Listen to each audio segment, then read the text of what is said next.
Simple work की definition या formula बता दो क्या होता है। वर्क हम कौन सा वाला लेते हैं, हम वर्क लेते हैं फोर्स इनटू डिस्प्लेसमेंट। लेकिन हम ये देख कहां रहे हैं, उसके लिए सेटअप समझ लो क्या है। मेरे पास एक कंटेनर है, मेरे पास एक कंटेनर है, कंटेनर में लगा हुआ है वेटलेस फ्रिक्शनलेस पिस्टन। यहां पर सबसे पहले इनिशियल पोजीशन क्या है, ये है। अब मैं क्या कर रहा हूं, इस पर कुछ एक्सटर्नल प्रेशर अप्लाई कर रहा हूं।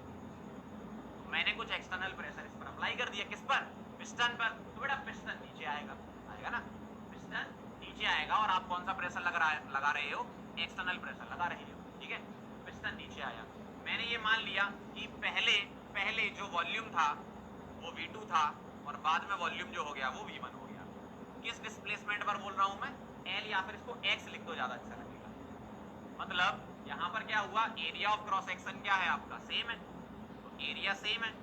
तो डिस्प्लेसमेंट अगर x हुआ तो मैं क्या बोलूंगा, जो एक्सटर्नल प्रेशर आपने लगाया उसकी वजह से वॉल्यूम पहले V1 था V2 हो गया, ठीक है। मतलब जो डिस्प्लेसमेंट हुआ किसका, इस पिस्टन का, ऊपर से कहां, नीचे की तरफ। इसमें कंटेनर में जो गैस भरी है वो है आपकी आइडियल गैस। ध्यान से सुनना, सेटअप समझ लो पहले क्या है, ठीक है, फिर से सुनना। मेरे पास एक कंटेनर है जिसमें आइडियल गैस भरी है, पिस्टन ऊपर था तो मैंने उस पर एक्स्ट्रा प्रेशर लगाया, पिस्टन नीचे आ गया, डिस्प्लेसमेंट x, वॉल्यूम V2 और इसको मैंने V1 मान लिया, ठीक है। और area of cross section same. अब मैं स्टार्ट कर रहा हूं यहां से कहानी, कैसे। वर्क का फॉर्मूला बता दो जरा, वर्क क्या होता है। वर्क होता है बेटा फोर्स इनटू डिस्प्लेसमेंट, यही होता है, फोर्स इनटू डिस्प्लेसमेंट, ये लगाते हो आप फॉर्मूला। फोर्स को मैं कैसे लिख सकता हूं, प्रेशर इनटू एरिया, तो मैं P इनटू ए लिख देता हूं, है ना, प्रेशर इनटू एरिया, और इनटू क्या करूंगा मैं, डिस्प्लेसमेंट। ये तुम्हारा फोर्स हो गया, है ना। डिस्प्लेसमेंट कितना, change in volume, area into displacement. आप इसको डेल्टा एक्स भी लिख सकते हो, कोई दिक्कत नहीं है ना, तो ए डेल्टा एक्स या ए एक्स लिख दो। मतलब अल्टीमेटली हम वर्क जो कैलकुलेट करते हैं वो कौन सा वाला वर्क लेते हैं बेटा, वो हम लेते हैं पीवी वर्क। इस वर्क का नाम क्या है, पीवी वर्क। और भी कई टाइप के वर्क होते हैं, लेकिन हम जो इस चैप्टर में मान के चलते हैं वो कौन सा वर्क लेते हैं, तो होता है आपका change in volume, area into displacement. आप इसको डेल्टा एक्स भी लिख सकते हो, कोई दिक्कत नहीं है ना, तो ए डेल्टा एक्स या ए एक्स। मतलब अल्टीमेटली हम वर्क जो कैलकुलेट करते हैं वो कौन सा वाला वर्क लेते हैं बेटा, वो हम लेते हैं पीवी वर्क। इस वर्क का नाम क्या है, पीवी वर्क। और भी कई टाइप के वर्क होते हैं, लेकिन हम जो इस चैप्टर में मान के चलते हैं वो कौन सा वर्क लेते हैं, पीवी वर्क लेते हैं। इस पिस्टन की वजह से जो वर्क हुआ उसको हम कैलकुलेट यहाँ नहीं करते, गैस की वजह से जो वर्क हो रहा है या गैस पर जो वर्क हो रहा है वो वाला लेना है ना। तो यहाँ पर कौन सी गैस भरी थी बेटा, आइडियल गैस भरी थी। फिर से एक बार समझ लो, एक कंटेनर था, पिस्टन लगा हुआ है, मैंने ऊपर से कुछ प्रेशर अप्लाई किया, पिस्टन नीचे आया, वॉल्यूम का चेंज कुछ हुआ, V2 V1 मैंने लिख रखा है, कुछ डिस्प्लेसमेंट हुआ पिस्टन का, x लिख रखा है, और एरिया ऑफ क्रॉस सेक्शन तो सेम ही है कंटेनर का, ठीक है। तो मैंने ऊपर से कुछ प्रेशर अप्लाई किया, पिस्टन नीचे आया, वॉल्यूम का चेंज कुछ हुआ, V2 V1 मैंने लिख रखा है, कुछ डिस्प्लेसमेंट हुआ पिस्टन का, x लिख रखा है, और एरिया ऑफ क्रॉस सेक्शन तो सेम ही है कंटेनर का, ठीक है। तो मैंने क्या लिखा, work is equal to force into displacement, और फोर्स को लिखा pressure into area into displacement, और P को बाहर ले लिया, area into x is equal to delta V, मतलब P डेल्टा V बनता है। अब ध्यान से सुनना, जो वर्क है वो ये वाला है, P डेल्टा V। अब ये वर्क कैसे हो सकता है, ये वर्क दो टाइप से हम मानते हैं थर्मोडायनेमिक्स में, हम दो टाइप से मानते हैं। क्या, work done on the gas हो रहा है या work done by the gas हो रहा है। मतलब सिस्टम पर वर्क हो रहा है या सिस्टम वर्क कर रहा है, सिस्टम पर वर्क हो रहा है या सिस्टम वर्क कर रहा है। अगर मैं यहां पर लिखता हूं एक्सपांशन वर्क, मतलब जो गैस है वो वर्क कर रही है, तो ये जो वर्क होता है वो होता है work done by the system या बाय द गैस। और work done by the gas IUPAC ने बोला था क्या लेना है, माइनस लेना है। और वर्क कैसे निकालते हो, P डेल्टा V, ठीक है। तो मैं यहाँ पर P लिखना चाहूँ तो P एक्सटर्नल लिख देता हूँ, है ना, एक्सटर्नल प्रेशर की वजह से जो वर्क हुआ, तो P एक्सटर्नल डेल्टा V, क्या लिख रहा हूँ, P एक्सटर्नल डेल्टा V, तो यहाँ भी P एक्सटर्नल डेल्टा V। अगर कंप्रेशन वर्क हुआ, कंप्रेशन वर्क का मतलब work done on the system हुआ, गैस पर वर्क हुआ, तो work done on the system हम लेंगे या work done on the gas हम लेंगे। यहां पर गैस एक सिस्टम ले लिया अपन ने, है ना, तो plus P external delta V, ठीक है। तो ये ध्यान रखना, एक्सपांशन वर्क है कि कंप्रेशन वर्क है। एक्सपांशन मतलब पिस्टन ऊपर की तरफ जाना, कंप्रेशन मतलब पिस्टन नीचे की तरफ आना। अगर मैंने बाहर से प्रेशर लगाया P एक्सटर्नल, पिस्टन ऊपर से नीचे आया, अब वर्क कैलकुलेट करो, तो कंप्रेशन वर्क है और पिस्टन नीचे था, इससे ऊपर गया तो एक्सपांशन वर्क है। तो work done by the system है या ऑन द सिस्टम है वो आपको ध्यान रखना पड़ेगा, क्वेश्चन पे डिपेंड करता है। अगर कुछ नहीं लिखा है तो हम बाय डिफॉल्ट ये मान के चलते हैं कि work done by the gas होगा। ठीक है, समझ गए कहानी? बिल्कुल बेसिक सी चीज मैंने आपको अभी समझाई है, धीमे धीमे आगे बढ़ेंगे। अब आप यूनिट डेल्टा वी क्या लिख रहा हूँ, पी एक्सटर्नल डेल्टा वी, तो यहाँ भी पी एक्सटर्नल डेल्टा वी। अगर कंप्रेशन वर्क हुआ, कंप्रेशन वर्क का मतलब work done on the system हुआ, गैस पर वर्क हुआ तो work done on the system हम लेंगे या work done on the gas हम लेंगे। यहाँ पर गैस एक सिस्टम ले लिया अपन ने, है ना, तो plus P external delta we. ठीक है, तो ये ध्यान रखना एक्सपांशन वर्क है कि कंप्रेशन वर्क है। एक्सपांशन मतलब पिस्टन ऊपर की तरफ जाना, कंप्रेशन मतलब पिस्टन नीचे की तरफ आना। अगर मैंने बाहर से प्रेशर लगाया पी एक्सटर्नल, पिस्टन ऊपर से नीचे आया, अब वर्क कैलकुलेट करो, कंप्रेशन वर्क है और पिस्टन नीचे था, इससे ऊपर गया तो एक्सपांशन वर्क है। तो work done by the system है या ऑन द सिस्टम है वो आपको ध्यान रखना पड़ेगा, क्वेश्चन पे डिपेंड करता है।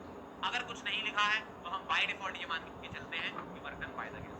ठीक है, समझ गए कहानी? बिल्कुल बेसिक सी चीज मैंने आपको अभी समझाई है, धीमे धीमे आगे बढ़ेंगे।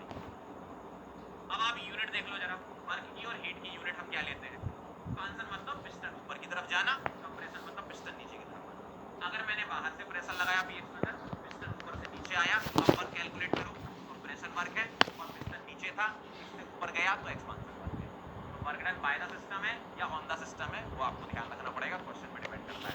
अगर कुछ नहीं लिखा है तो हम बाय डिफॉल्ट ये मान के चलते हैं कि work done by the gas.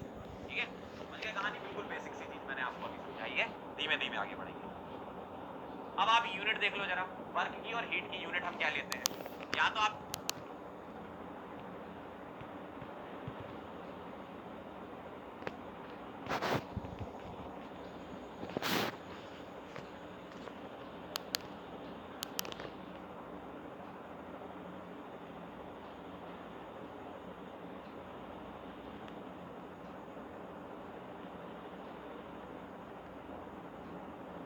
Calorie ले सकते हो, ये तो सिंपल सी चीज है, बस मैंने एक बार लिख दी, कैलोरी को जूल में कर।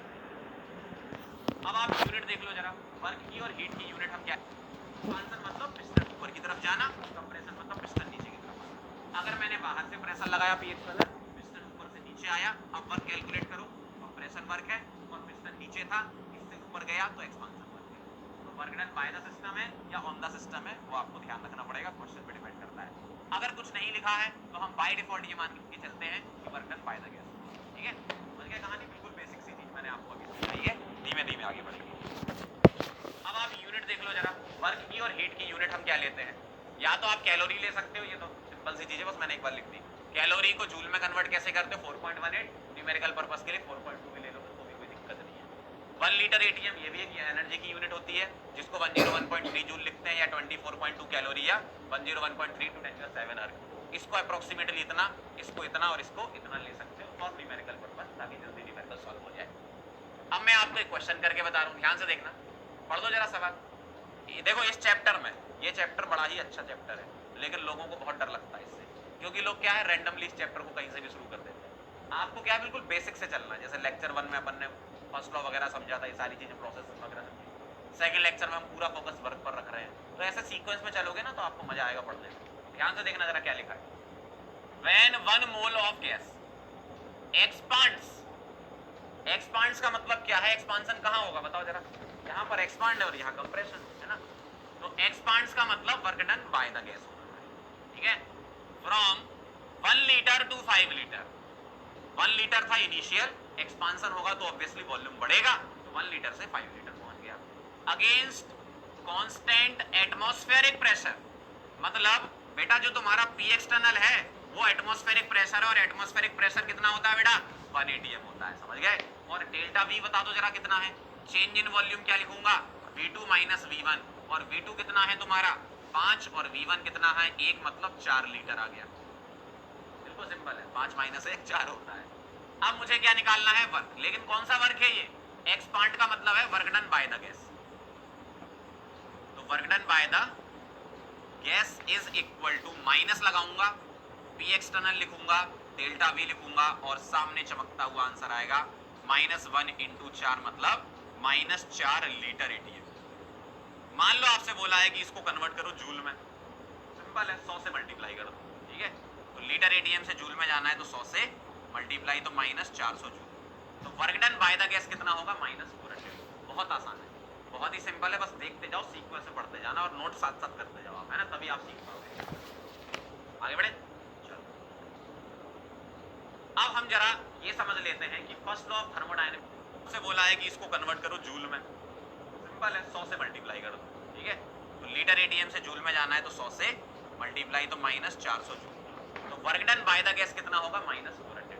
बहुत आसान है, बहुत ही सिंपल है, बस देखते जाओ, सीक्वेंस से पढ़ते जाना और नोट साथ साथ करते जाओ, है ना, तभी आप सीख पाओगे। आगे बढ़े, चलो